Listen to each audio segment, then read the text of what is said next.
Peace be to you all. This is Omar Abdul Malik, physician associate. So tonight I wanted to talk to you guys about my experience working with the prison population. Before I was a hospitalist PA, I did a lot of work in outpatient clinics for about 15 years.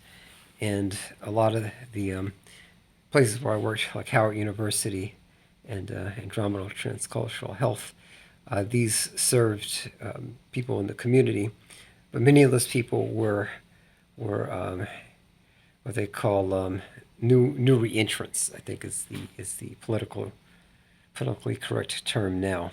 So these new reentrants were people who had been released from prison. They had served their time, and they were either out on parole or they were out of prison.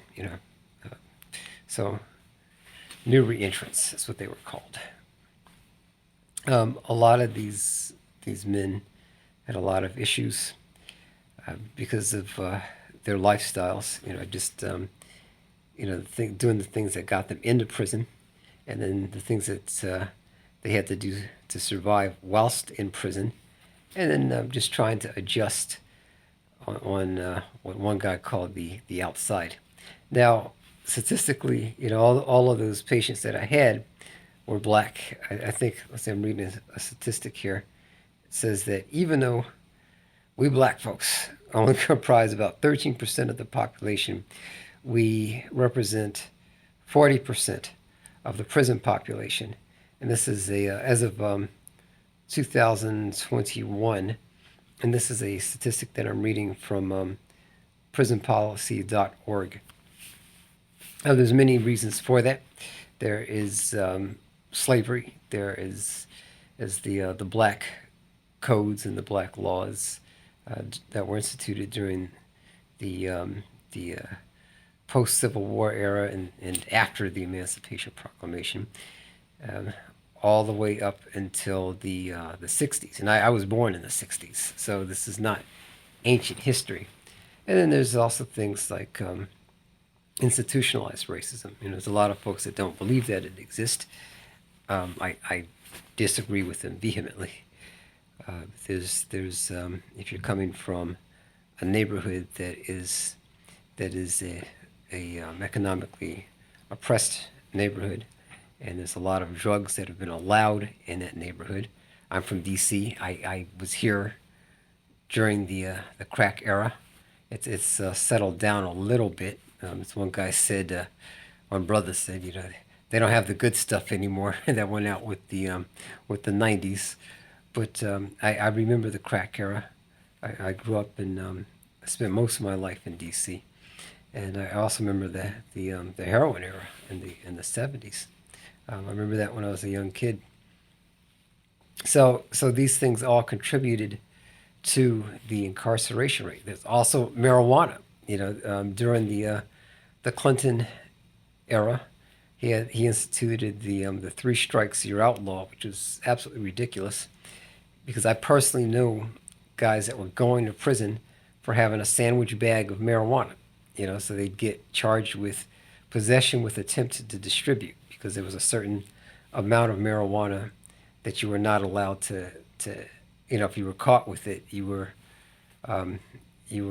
charged with an intent to distribute, and then arrested. And if that happened, if that was your 3rd strike, let's say you got in a fight a couple of times and were charged with battery, and then something else happened where you were caught with I don't know, DWI or something. So a lot of people, a lot of black guys went to prison for long periods of time, were nonviolent offenders. And once they got out, it was very, very difficult for them to find work. One of the things I remember one of my patients telling me at the clinic where I worked, he says, he would do, they had Washington, D.C. I don't know about other places, but places like D.C. jail had programs that you could take while you were in prison. In fact, my dad used to teach at Lorton Prison in Maryland. Was it Lorton, Virginia? Lorton, in Virginia. and he taught a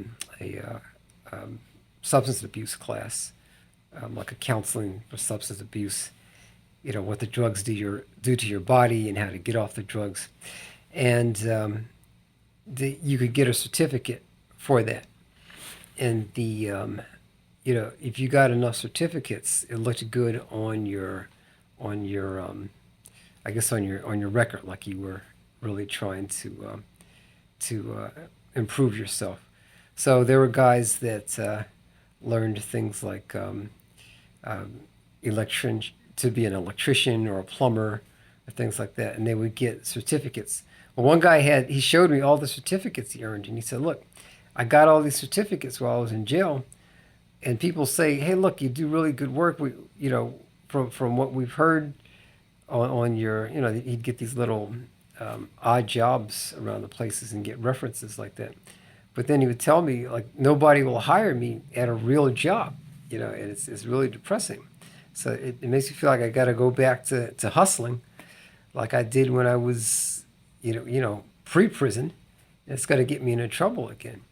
And a lot of guys, I had some altercations with some prisoners, so with some of the patients, because they would try to hustle the system because that's how they got by. One guy told me he would get SSDI, so they'd ask me to fill out their social security disability forms, and so they could get a disability check. And I wouldn't do it because I was like, listen, man, I can't. I'll be in prison. I'll lose my license and possibly go to prison myself. It's called it's medical fraud if I say that you're disabled or you're too sick to work, and then I sign the form. I can't, ethically and legally I can't do that. So that was challenging. Some of the other challenges were I don't know how the Federal Bureau of Prisons works, but I did see prisoners while I was in D.C. jail, and not in D.C. jail, but we had D.C. jail was next to D.C. General Hospital. That's where I did most of my rotations when I was in PA school.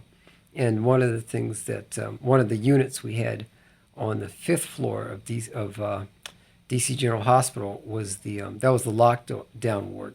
So when the prisoners from DC jail were brought to the hospital, for us to treat their various aches and ailments, we were locked in with the prisoners, we students, when we were doing our rotations, and they would be they'd be handcuffed to the bed, and you'd examine them and just try to treat them. I'd always try to treat them with respect.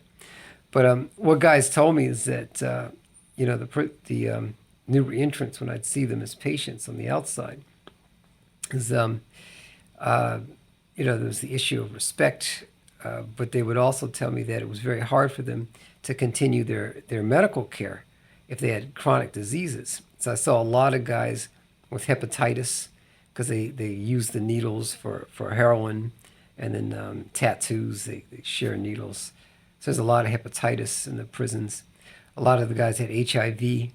So they'd only get a few days of medications, and then they'd come to clinics like the ones where I would work to get the rest of their medications. But if they didn't have proper insurance coverage, we weren't always able to get them their medications. So, that's also another issue, because a lot of the guys also needed psych medications, because they had all sorts of bipolar, and I took care of a lot of guys with schizophrenia. They'd get back into trouble when they'd decompensate mentally. A lot of guys still had substance abuse issues. But I think maybe I'll do a series of videos about that. My channel kind of rambles sometimes. I do running videos. I also do videos like this. So I'm trying to work on learning how to organize my videos. But I'd really like to kind of address the healthcare system as it relates to the prison system, because I don't think the prison system and the healthcare system in the U.S. really works well together. I think it's in many ways it's more harmful than it's as harmful as it is as as it is good in many ways. But I'd like to know what some of you guys' thoughts are. If you've had any dealings with new reentrants, or if you were ever incarcerated yourself, what kind of health care did you get? And once you were released, how was there a continuation in your health care? And for those of you guys that are interested, you might be interested in working with prisoners or folks who are incarcerated. I personally found it very rewarding. I dealt on an issue of mutual respect. There's a lot of Muslim brothers in the joint, as they say. They take their shahada when they're locked up. So I got a lot of respect because I was respectful to them. So, there's kind of unwritten rules with that. But if you're interested in hearing some more specific stories, I'll share them with you. Just leave a like if you want, and leave a comment in the comment section or some questions. All right, take care. That's it for now.